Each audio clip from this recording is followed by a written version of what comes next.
Bom dia, meus amigos e amigas. Retomando aqui os meus vídeos, né? Nesse ano de 2026, retomar um pouco as minhas produções, né? O que eu tenho produzido de filosofia da linguagem. Eu sou Manuel Matias Ferreira, sou formado em pedagogia, mestre e doutor em ciências da linguagem e eu, eu gosto muito, né? Depois na formação da pedagogia, eu me interessei por uma área do conhecimento filosófico científico, que é a questão da linguagem e, nesse sentido, a filosofia da linguagem. Eu lancei 3 livros, né? Filosóficos, o signo e o ser das coisas mesmas, uma introdução à filosofia das duas estruturas e imagens e palavras, a semiótica dialética do signo. Em 2025, eu lancei esse livro, que é Dialética, um método para se pensar qualquer objeto. Nesse livro aqui tem grandes questões aqui nesse livro que me importam, né? No sentido filosófico, no sentido linguístico, no sentido da forma de pensar a existência, da forma de pensar o mundo, da forma de pensar as coisas. Tem um capítulo aqui na página 79, né? Esse capítulo aqui, né? A Signo sem coisa, a ideia de Deus e a ideia de amor. Eu vou falar hoje um pouquinho sobre a ideia de Deus, né? Que é uma questão que um amigo meu ateu me coloca, né? Ele pergunta como é que pode eu ser ateu e achar que, por exemplo, o cristianismo ele seja uma forma humana de se relacionar com o mundo, né? E eu vou afirmar categoricamente isso. Mas eu quero falar basicamente sobre Deus como ideia, né? Que nesse livro aqui eu discuto mais profundamente. Ah, Deus como ideia, porque na verdade, todas as coisas no mundo ela aparecem em duas formas. E é o que eu vou lidar nessa filosofia aqui, né? Nesse livro aqui, eu vou tentar fazer uma junção, uma superação, né, da relação entre materialismo e idealismo. Então, eu vou dizer, né, contra Marx, né, porque o Marx diz que o mundo se apresenta como forma material e os homens lidam materialmente com ele, né? Mas eu vou dizer contra Marx, favorecendo a Hegel, que o mundo aparece como coisa material, mas ele aparece numa segunda natureza, que o Hegel vai dizer, na forma cultural, na forma linguística, na forma conceitual. Hegel é um filósofo alemão, que é o anterior a Marx, né? Ele vai dizer que o movimento do mundo é o movimento das ideias, que o espírito do mundo, né, que a formação das ideias no homem é que vai fazer o homem agir no mundo. E Marx diz ao contrário, né, que o homem age no mundo e depois formula e reformula as suas ideias. Mas eu vou fazer essa supra-assunção, essa interação dialética entre materialismo e idealismo a partir da forma própria do pensamento de Hegel, que é o conceito, né? Que eu vou tratar nesse livro, como na teoria da linguagem, não como conceito propriamente dito, mas como signo. Toda forma de representação, toda forma de lidar com o mundo pela forma linguística, e a única forma que os humanos têm, né, de lidar com o mundo é pela forma linguística. Nós não conseguimos interagir com as pessoas pelo pensamento. Por exemplo, né, o Vygotsky, que é um psicólogo russo, ele vai dizer exatamente isso. Duas mentes não se comunicam pelo toque. Duas mentes não se comunicam sem a palavra, como uma forma abstrata de lidar com a realidade. E daí a palavra é sempre abstrata, né? E a palavra ela é sempre ideia, e se for pensar como Hegel, que vai pensar o conceito, né? Vai pensar a relação dos conceitos com outros conceitos e vai falar entre ser e nada, né? E daí eu vou lidar com essa questão do signo, da representação da palavra, do conceito, como forma de interação do mundo material com o mundo espiritual, com o mundo da ideia. Aí eu digo aqui, eu digo já no livro de 2020, eu digo que existem nomes sem coisas, mas jamais coisas sem nome. E uma das coisas que eu falo que é nome sem coisa é a ideia de Deus, né? E daí eu vou entrar nesse campo da filosofia que se Deus existe ou não existe, que é antiga, que não sou eu que inventei, né? Na verdade, os gregos pré-socráticos, principalmente Epicuro, Eucateu, né? Eles a primeira forma de ateísmo é Eucateu, que era um cético russo, russo não, grego, que ele vai dizer quando se tinha quando se tinha uma informação que em tal lugar aconteceu tal milagre ou existia tais coisas, ele ia lá para ver. Ele é o tipo do grego, né, como o São Mateus, né, que Jesus vai dizer que ele vai, assim, eu preciso tocar na chaga de Jesus para ver se realmente ele é o próprio, né? Aí Jesus vai dizer para ele: felizes aqueles que não viram e creram. E daí essa expressão, ela tem uma importância muito grande, né? Se o Cateu precisava sair do seu lugar para ver onde é que dava, onde que determinada coisa acontecia, como acontecia, porque acontecia, e seria Eucateu, um dos pais da ciência, né, que depois Demócritos, o Anaximandro, Demócrito e outros o Epicuro, né, que era o grande ateu também, principalmente Epicuro e Eucateu. O Epicuro vai dizer assim, pode ser que os deuses existam, mas eles não estão nem aí pra gente. Então a gente é que tem que se virar. E na verdade, na história da humanidade, quem tem que se virar é a gente, né? Que tem que fazer as coisas, realizar as coisas, sonhar com as coisas, pensar as coisas e acabar determinar o que as coisas são. É a gente que acaba fazendo, né? E a gente aprendeu com isso a ciência, aprendeu com isso a sociologia, a psicologia, a filosofia, todas as formas de lidar com o mundo.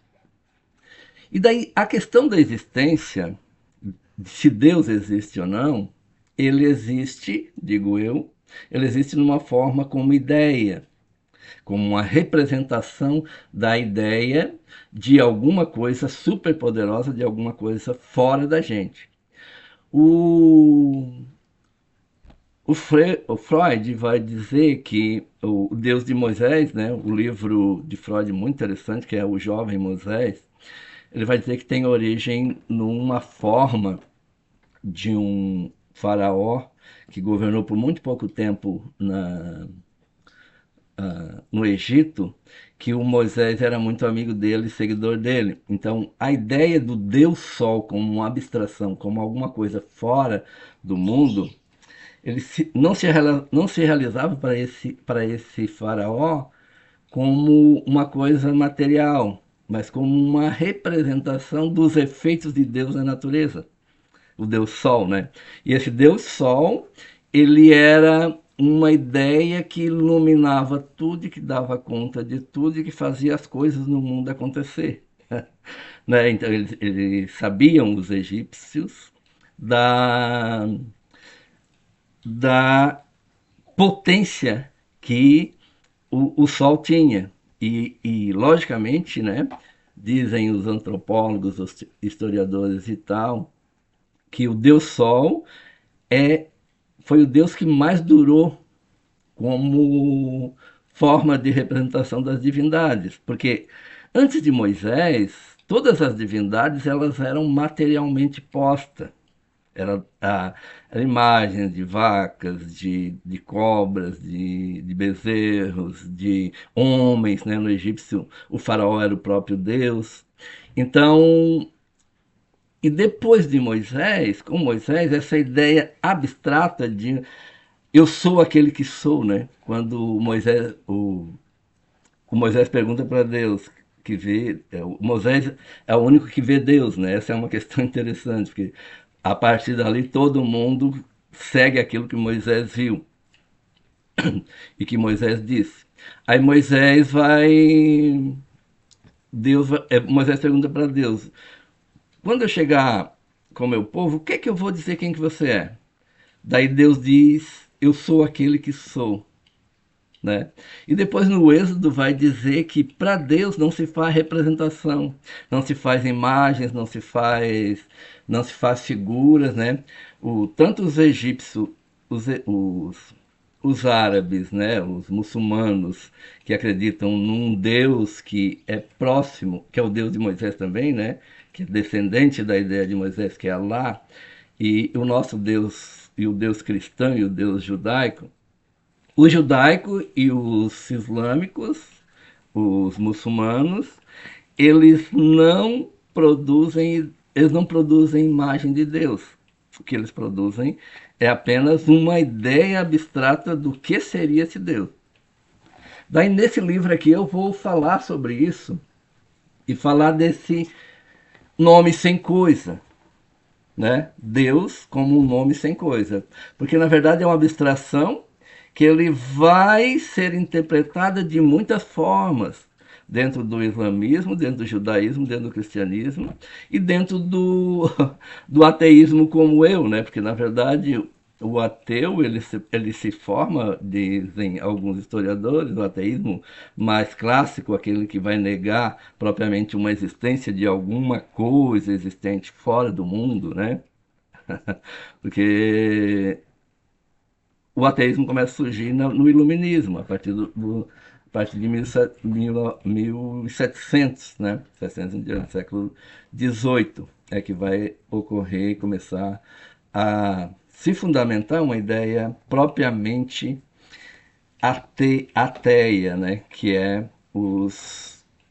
as formas de pensar o mundo sem a existência de Deus. O Nietzsche vai falar que Deus morreu e essa era a grande desgraça para o homem, né? Porque o homem fica aflito, o homem fica perdido sem uma consolidação de alguma coisa fora que governa, o homem que lidera, o homem que, que meio que move o homem e coloca para o homem certas moralidades, certas coisas que podem fazer ou não fazer. Ah, eu discordo de Nietzsche, que acho que o homem, em todas as culturas, em todas as formas de interpretação do mundo, em todas as religiões, sempre tiveram uma ética própria humana. E daí eu vou dizer, como muitos filósofos, que não foi Deus que criou o homem propriamente dito, mas os homens na história que criaram os deuses, né? Ou que seja a vaca, ou que seja a cobra, ou que seja o sol, né? O deus sol que se sustentou por muito tempo como ideia, e, e são os homens que criam. Mas aí é que está a minha questão. Eu vou dizer nesse livro que Deus como ideia, como uma coisa não material, como uma coisa que não é palpável, ele faz o próprio homem sair da sua condição material, né? E, por exemplo, quando Jesus Cristo diz que felizes aqueles que não viram e creram, eu, eu vou assinalar um monte de coisas que os homens não viram, mas creram, né? E que foi importante, por exemplo, para a ciência. A ciência, na verdade, é uma grande busca de coisas que a gente não vê, mas acredita que possa acontecer. Por exemplo, os buracos negros, né? As bactérias, os fungos, tudo quando o homem começa, por exemplo, o próprio ar, né, que foi uma descoberta de Demócrito, como Demócrito vê que deve existir alguma coisa que se movimenta porque ele sentia o vento, sentia os coisas, e ele prova a existência da pressão do ar, inclusive, né? Pegando um dispositivo, enchendo de água, um dispositivo todo furadinho, colocar água e segurar em cima para impedir que o ar entre. Quando o ar não entra, a, a água não desce. Né? Então ele começa a mostrar que existe alguma coisa, que não tem um nome de ar naquela época ainda, mas ele dá pressão e ele faz. Ele tem um certo fluido nessa ideia de movimentação do mundo a partir dos ventos, né? Do frio, do calor e tal. E é muito interessante quando eu voei de avião pela primeira vez, eu senti uma coisa muito estranha, engraçada, a partir dessa ideia de Demócrito de que o fluido eles apenas se transformam, né? A forma de rocha, a forma de terra, a forma de areia, a forma de água, a forma de ar, né? E a forma de ar liquefeito, quer dizer, que não tem ar, né? Que é um lugar onde que não tem essa pressão. E quando a gente vai andar de avião, a gente olha, quando está viajando por cima do mar, por exemplo, né? A grande impressão é que a gente está dentro de um mar, né? Que esse ar que a gente está flutuando dentro dele, por meio dele, pela pressão dele, pela relação da aeronave com, com, a, com esse fluido, é que faz o movimento do avião, né? Desloca, ele pousa, levanta a partir dessa relação de pressão, né, do ar e do movimento que essa aeronave faz para se movimentar no meio desse fluido. E era muito interessante, porque daí eu penso na ideia de Demócrito aqui, né, que, como seria, por exemplo, a gente hoje não acreditar que existe ar. Né? Então, eu vou dizer que essa ideia de um nome sem coisa, ele vai ser importante para se pensar coisas não existentes, né? Como as bactérias, os fungos, né? Os primeiros pensadores. O que é que tem aqui que a gente não vê? Né? Quando começa a ver acho que é Pasteur, né? Que ele começa a ver o bolor ali se formando, alguma coisa se formando a partir de restos de alimento. Aí ele vai dizer, tem alguma coisa aqui funcionando, então algo que não se vê, né? E daí eu penso nessa ideia de Jesus Cristo, né? Porque tem uma coisa muito terrível e interessante, que é se a gente não fosse capaz de sair do lugar e pensar as coisas fora do lugar, fora do meio material, a gente não seria a gente como a gente é. A gente seria animal. O Vygotsky, na psicologia vygotskiana, né, que é o psicólogo russo, ele vai dizer que a, os animais se conformam à natureza e agem dentro dela conforme as condições dela. Né? Aí ele mostra várias experiências feitas com macacos, né, com antropóides lá e tal, de que eles têm a forma de pensar a partir do mundo organizado deles. Né, as vacas dentro das estrebarias, o cachorro para pegar alguma coisa que ele vê que não alcança, ele faz alguns gestos, puxa com a mão e tal. Os macacos que Vygotsky fala, por exemplo, bota dentro de uma sala um cacho de banana e maduro e alguns macacos e algumas caixas, eles são capazes de pegar essas caixas, subir nas caixas e pegar a banana. Mas se não tiver as caixas ali, eles não pensam de algo fora. Inclusive que não possa existir algo fora. Então, a partir da linguagem é que a gente vai, né? A partir da linguagem que a gente vai sair desse lugar e vai se colocar num outro lugar e pensar o próprio lugar a partir dessa visão, sobrevisão de Vygotsky, né? Que a partir da criança, como a criança começa a falar e começa a representar o mundo por signos, por palavras, ele começa a abstrair, sair do lugar e pensar o próprio lugar a partir da linguagem que ele internaliza, que é internalizado na criança, né? Então, a própria forma de pensar o mundo, ela só é possível por duas coisas: pela nomeação das coisas e por criar coisas sem criar por palavra coisas que não existam na visão, que a gente não enxerga na visão, né? Isso Platão vai falar na caverna, por exemplo, né? Que o homem que está condenado a uma caverna e fica no escuro, ele ele acaba vendo que a caverna é o próprio mundo e que toda relação de luz e sombra dentro da caverna são coisas reais. Mas Platão não está falando para o homem que está na caverna, mas para o homem que está fora. Isso que é interessante, porque tem muita gente que acha que não, Platão está falando para quem está preso. Não, para quem está no mundo. Por quê? E a partir de Platão é que a gente vai pensar, propriamente dito, coisas fora do mundo.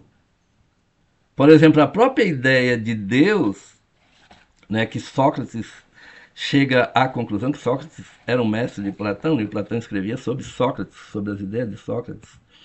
E o Platão, o Sócrates, né, ele vai pensar, ele vai contradizer, inclusive o Sócrates ele é condenado pelos, pelos gregos, né, pelo poder grego, por ele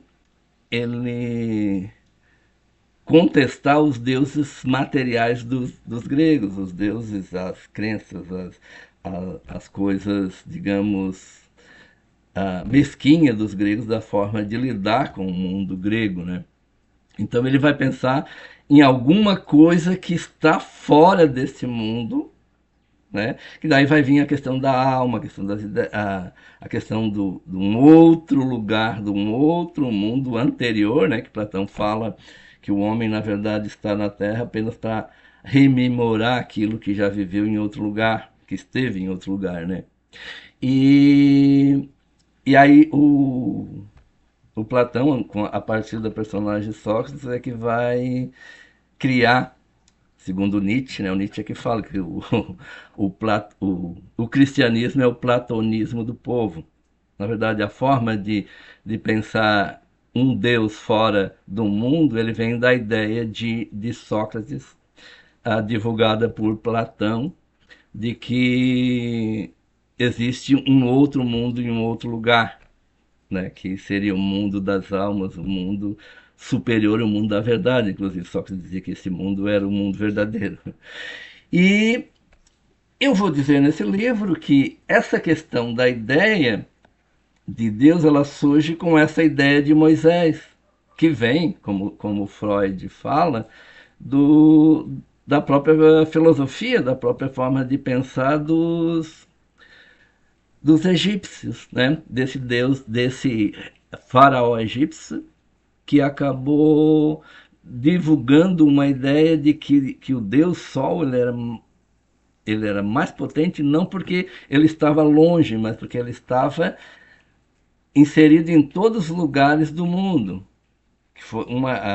Que ele funcionava como uma ideia, né? Porque na época eles não tinham como provar, por exemplo, que a ciência hoje tem, que a natureza sem o Sol se acaba, né? Basta a gente pensar, por exemplo, quando o Sol se apagar, como diz o cientista que essa é uma tendência, né, que ele está no nível de crescimento, depois é como uma lamparina, né, que acabou a gasolina, que acabou o gás e tal. E quando ele se apagar, toda a natureza na Terra se acaba. Né? Então, lá o faraó egípcio, que Moisés era seguidor, ele acaba percebendo essa potência do Sol, não lá em cima, como os outros egípcios, né? Que buscavam encontrar o Sol, fazer torres grandes e tal. Ele, ele pensa num Sol que está presente e que transforma a vida e que faz existir a própria vida, que é uma ideia extremamente abstrata para a época. E que Moisés vai criar, a partir daí, essa ideia de alguma coisa e algum Deus poderoso que está além da própria figura do Sol, a própria imagem do Sol e a própria concretude material do Sol, né? Porque ele era visível, o Sol é visível. Você coloca os olhos frente ao Sol, como eu faço, gosto de fazer de manhã, e ele, se a gente ficar muito tempo o olho ali, ele queima, né? A gente não pode. Então essa é uma potência material do ser material que se transforma em Deus para os egípcios e para muitas populações antigas, né?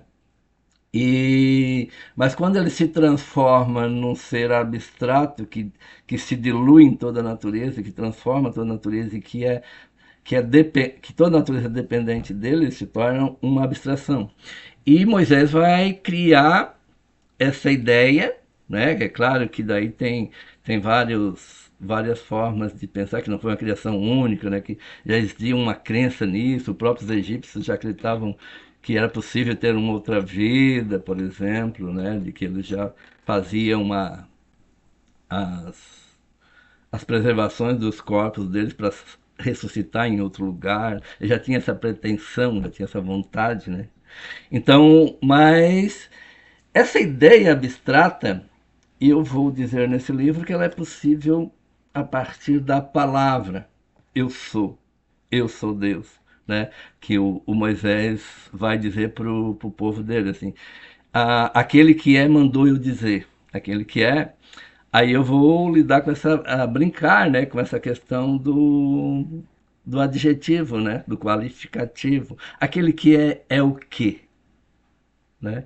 Aí cada crente, cada religioso e cada fé e cada vertente dos teísmos, né? Eles vão dizer uma coisa: Deus é amor, Deus é paz, Deus é bondade, Deus é poder, Deus é vingança. Então, aquele que ele é uma abstração que possibilita qualquer coisa.